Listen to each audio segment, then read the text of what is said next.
All right, what is up? So the last time we hung out, we talked about the 8 authentication protocols that you need to be aware of.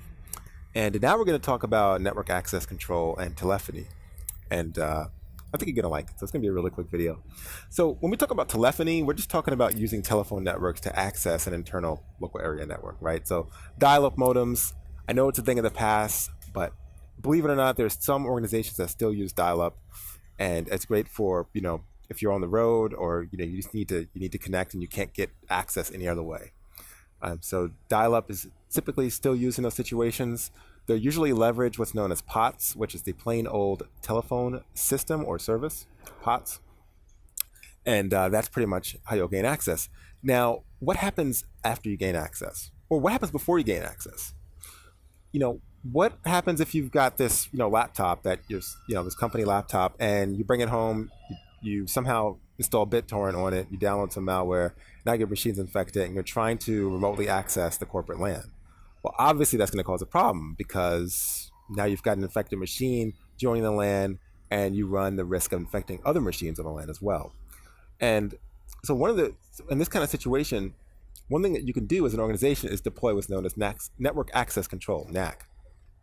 And what'll happen is your system will try to, before it's granted access, the Network Access Control system will do a screen test on your machine. It'll put it through a series of health checks. It'll basically ask, is your antivirus up to date? Do you have antivirus installed? Do you have a personal firewall installed and enabled? Is your operating system patched and up to date? And assuming your machine passes all those checks, you'll be granted access to the network. If it doesn't pass those checks, most organizations will redirect network access to a special sort of quarantine network.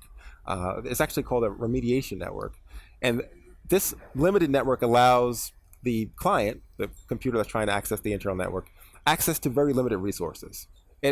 For example, you can install a patch to make your system compliant or run an update to make your system compliant. And then once you're compliant, then you're granted access to the network.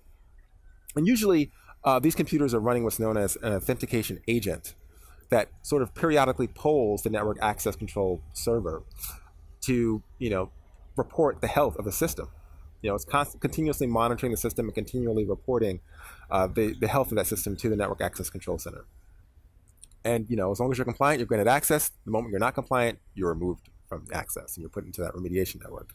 So that's pretty much how that works. One other thing you need to know for NAC is sometimes it is used for internal computers. So it's not just for remote access, but if you have an internal machine, for example, let's say you're in a conference room, someone plugs in a computer into a switch port, they could use network access control there as well, just to make sure that system that's trying to connect to the network passes a series of checks.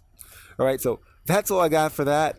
Check me again tomorrow, 8 a.m. Eastern, 7 a.m. Pacific time. We're going to dig into cloud computing. We're going to the clouds. The clouds.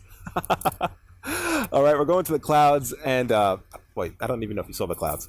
We're going to the clouds, as you can see up there. They're going to the clouds, and we're going to talk about cloud computing and everything that's related to that. In the meantime, make sure you thumb this video up. Make sure you thumb it up, and make sure you thumb it up.